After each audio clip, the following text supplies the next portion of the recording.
Sir Isaac Newton's stark assertion, "Atheism is so senseless and odious to mankind," is one of his most provocative remarks, especially coming from a man celebrated primarily for his scientific genius. To modern ears, the statement can sound harsh, even intolerant. Yet to understand its meaning and weight, it must be read within Newton's intellectual, moral, and historical context.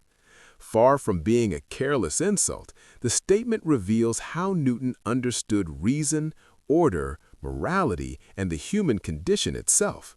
For Newton, atheism was not merely a private disbelief in God. It was a philosophical position that undermined the coherence of nature, the foundation of morality, and the psychological needs of humanity. Newton lived in a world profoundly shaped by religious belief. 17th-century Europe did not draw the sharp line between science and theology that later centuries would attempt to enforce.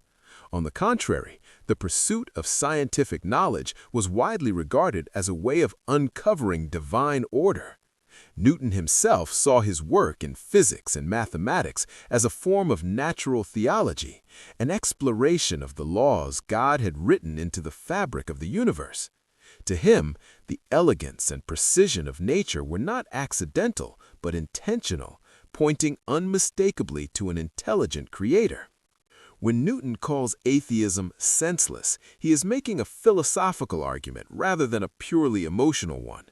His scientific worldview rested on the assumption that the universe is rational, orderly, and governed by consistent laws.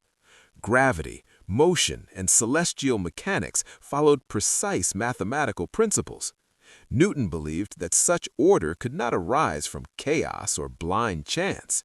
For him, atheism failed to provide a sufficient explanation for why the universe is intelligible at all.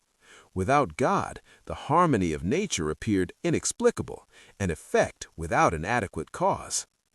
In this sense, Newton's critique of atheism aligns with classical philosophical arguments for theism, particularly the argument from design. The predictable motion of the planets, the regularity of physical laws, and the mathematical beauty of nature seemed to Newton like evidence of a supreme intelligence. To deny this intelligence was, in his view, to deny the most obvious inference drawn from reason and observation. Thus, atheism appeared senseless because it rejected what Newton believed reason itself revealed. However, Newton's statement goes beyond intellectual criticism.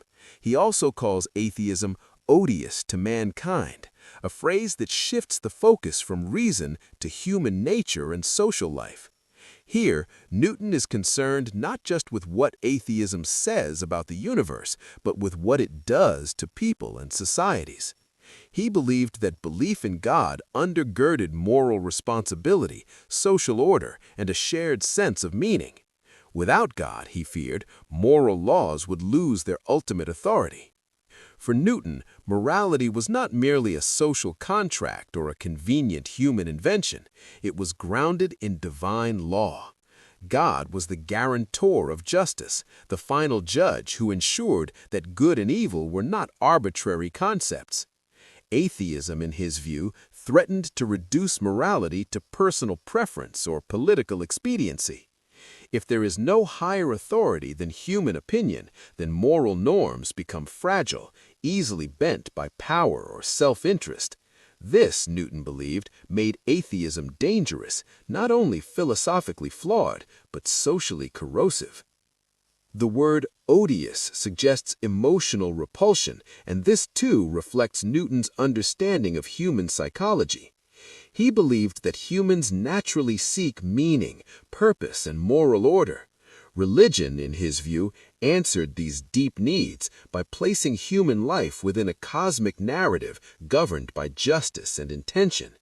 Atheism, by contrast, appeared to strip life of ultimate purpose, reducing existence to a series of mechanical processes ending in oblivion. To Newton, such a worldview was not only bleak, but fundamentally at odds with the human spirit. It is important to note that Newton was not arguing that atheists were incapable of morality or intelligence.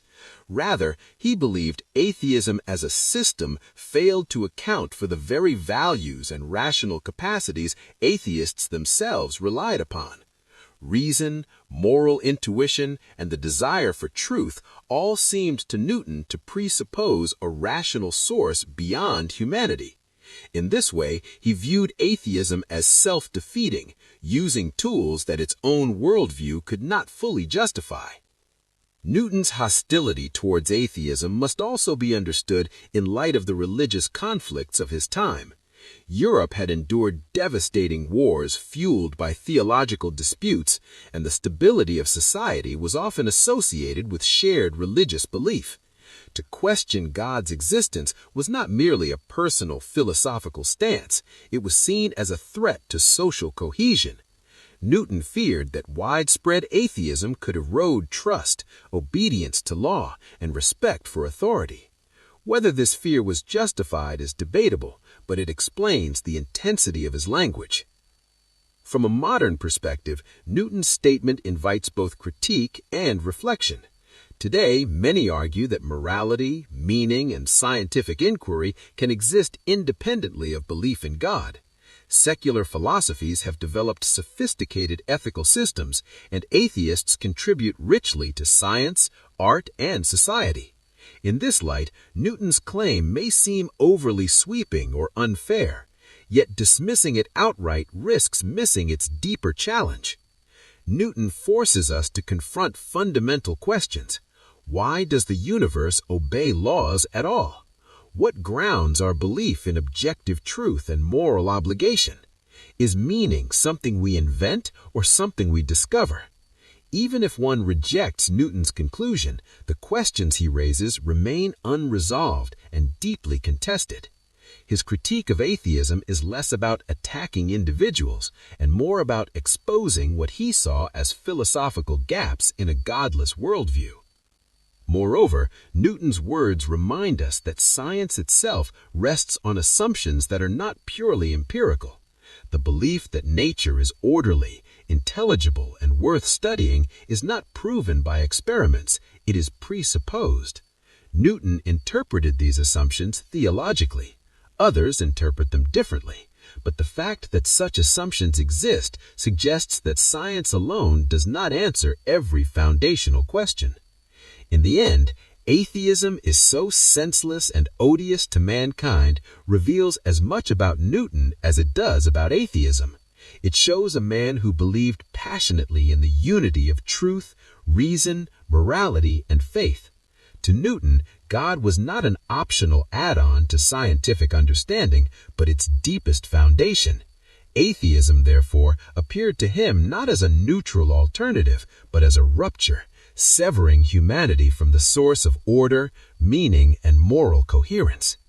Whether one agrees with Newton or not, his statement continues to provoke reflection precisely because it touches on enduring tensions between faith and reason, science and meaning, explanation and purpose.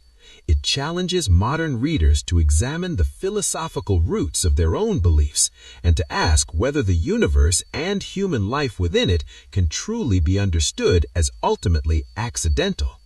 In this sense, Newton's words remain unsettling, not because they are universally accepted, but because they compel us to grapple with questions that science alone cannot finally silence.